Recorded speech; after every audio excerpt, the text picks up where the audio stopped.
Hi friends, అమ్ములు ధన్విక అమ్ములు black ఇవాళ ఉప్పు గోంగూర పచ్చడి చేస్తున్నా. చూడండి ఎలా చేస్తున్నాను. పచ్చిరకాయలు తెచ్చుకొని నూనె లేకుండా గోంగూర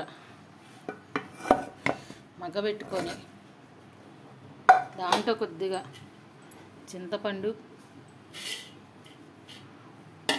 ఉప్పు తగినంత, కొద్దిగా మెంతిపిండి, జీలకర్ర, వెల్లుల్లిపాయలు మొత్తం వేసుకొని ముందు పచ్చిరకాయలు దంచుకోండి మెత్తగా. తర్వాత గోంగూర, చింతపండు, ఉప్పు, మెంతిపిండి, జీలకర్ర, వెల్లుల్లిపాయలు. అస్సలు నూనె ఉండదండి ఇది. ఒకసారి ట్రై చేయండి, చాలా బాగుంటుంది. ఎవరన్నా సబ్స్క్రైబ్ చేసుకోండి ఫ్రెండ్స్, లైక్ చేయండి.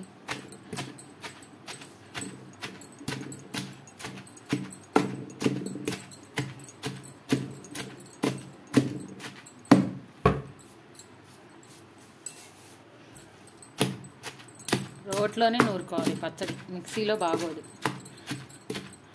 చింతపండు కొద్దిగా నీళ్ళల్లో తడుపుకొని పెట్టుకుంటే చక్కగా నానిద్ది. నీళ్ళల్లో పెట్టమాకండి, నీళ్ళల్లో ఊరకనే తడపండి. అది తాలింపు కూడా పని లేదండి, ఇట్లా తింటే బాగుంటుంది. పప్పు కూడా అవసరం అలా దీనికి.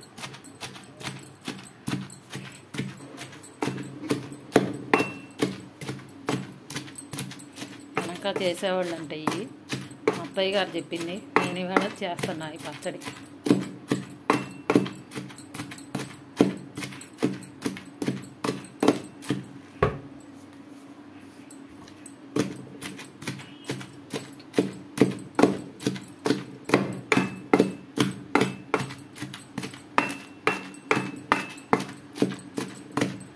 చాలా బాగుంటుంది. గోంగూర అందరూ కడుగుతారు, కడగకుండా చక్కగా ఒలుసుకున్నాక చాట్లో వేసి దులిపితే ఇసుక మొత్తం పోద్ది. ఇసుక అన్నమాట తగలదు ఫ్రెండ్స్.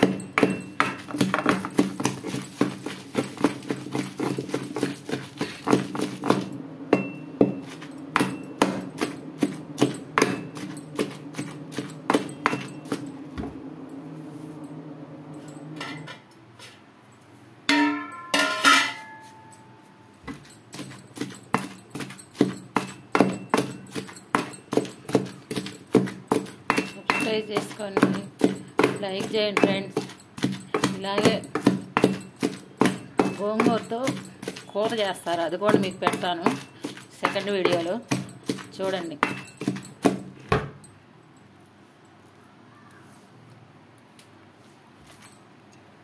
బాగా మెత్తగా నూరుకోవాల్సిన పని లేదు, కచ్చాపిచ్చిగా నూరుకుంటే సూపర్గా ఉంటుంది ఇది పచ్చడి. Friends, bye.